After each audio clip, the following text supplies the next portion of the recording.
दिए गए account period के लिए बिजनेस के नेट प्रॉफिट या नेट लॉस को कैलकुलेट करने के लिए प्रॉफिट एंड लॉस अकाउंट तैयार किया गया है। The profit and loss account gross profit के रिस्पेक्ट में ट्रेडिंग अकाउंट से क्रेडिट के साथ शुरू होता है। इसके बाद उन सभी इनडायरेक्ट एक्सपेंसेस या लॉसेस जिन्हें ट्रेडिंग अकाउंट में डेबिट नहीं किया गया है, उन लॉसेस को प्रॉफिट और लॉस अकाउंट में डेबिट कर दिया गया है। इनडायरेक्ट एक्सपेंसेस में सभी एडमिनिस्ट्रेटिव, सेलिंग और डिस्ट्रीब्यूशन एक्सपेंसेस शामिल है, जैसे कि salaries, rent, taxes, postage, stationery, interest paid, electricity bill, advertising या एनी अदर इनकम्स या गेन्स बिसाइड्स ग्रॉस प्रॉफिट। उन्हें प्रॉफिट एंड लॉस अकाउंट के क्रेडिट साइड में भी ट्रांसफर कर दिया जाएगा। इस अकाउंट के दोनों साइड्स का डिफरेंस या तो नेट प्रॉफिट या नेट लॉस है। यदि क्रेडिट साइड की टोटल डेबिट साइड की टोटल की तुलना में अधिक है तो डिफरेंस नेट प्रॉफिट को रिप्रेजेंट करता है।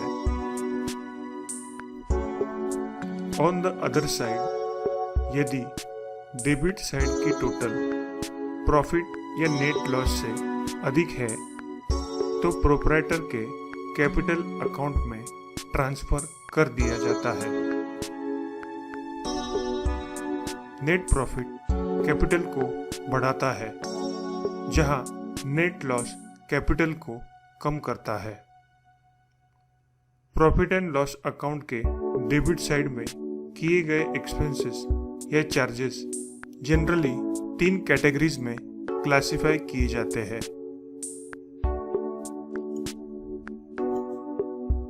एक, सेलिंग एक्सपेंसेस जैसे ऑफिस प्रीमाइसेस का rent, advertising expenses, travelling allowance, commissions etcetera.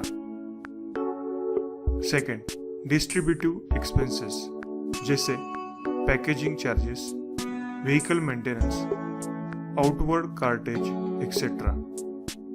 Administrative expenses जैसे staff salary, electricity bill and other office expenses. The income or profit debtor taken to the credit of profit and loss account, generally classified into following categories: A. Dividend received, B. Interest earned, C. Discount and commission received.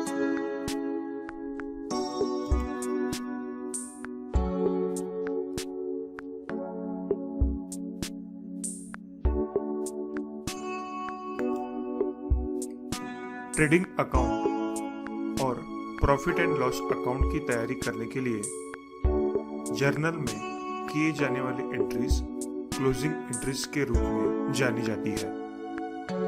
Follow the steps mentioned to make the necessary entries. 1.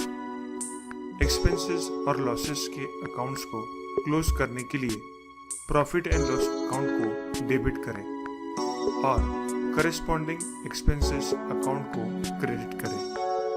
यह entry laser में सभी expenses account close कर देगी। Second, income और profit के account को close करने के लिए करेस्पॉन्डिंग इनकम अकाउंट को डेबिट करें और प्रॉफिट एंड लॉस अकाउंट को क्रेडिट करें। यह एंट्री लेजर में इनकम अकाउंट क्लोज कर देगी। 3. प्रॉफिट एंड लॉस अकाउंट के बैलेंस को ट्रांसफर करने के लिए प्रॉफिट एंड लॉस अकाउंट को डेबिट करें और प्रॉफिट नहीं होने पर कैपिटल अकाउंट को क्रेडिट करें। अन्यथा प्रॉफिट एंड लॉस अकाउंट को क्रेडिट करें और कैपिटल अकाउंट को डेबिट करें।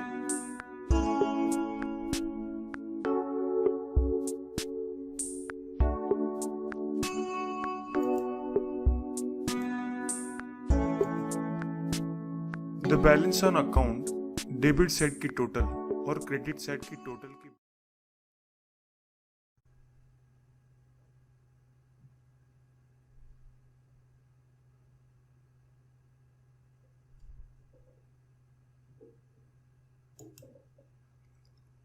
डेबिट साइड की टोटल अमाउंट और क्रेडिट साइड की टोटल अमाउंट के बीच का डिफरेंस बैलेंस ऑन अकाउंट के रूप में जाना जाता है।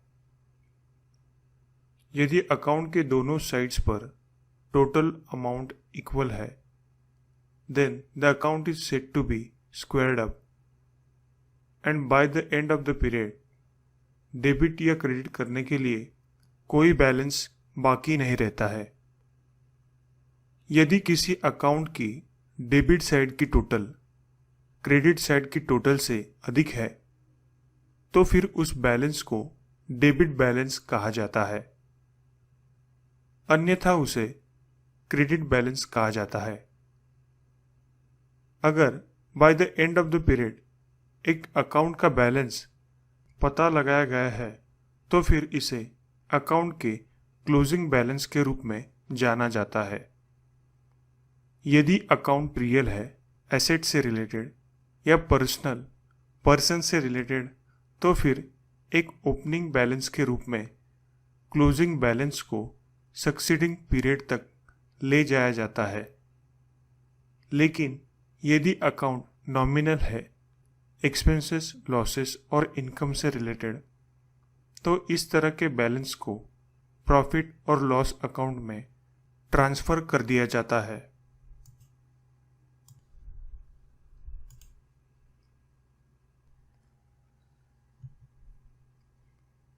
यदि कोई बैलेंस एक डेबिट बैलेंस है तो इसे सक्सीडिंग पीरियड में अकाउंट के डेबिट साइड पर बैलेंस ब्रॉट डाउन के रूप में कैरिड डाउन या कैरिड फॉरवर्ड किया जाता है।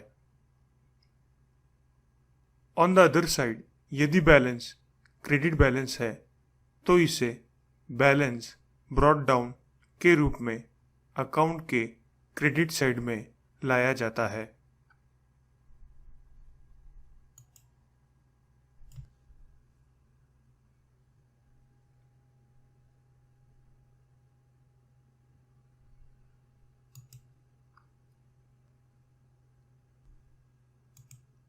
अकाउंट पीरियड के अंत में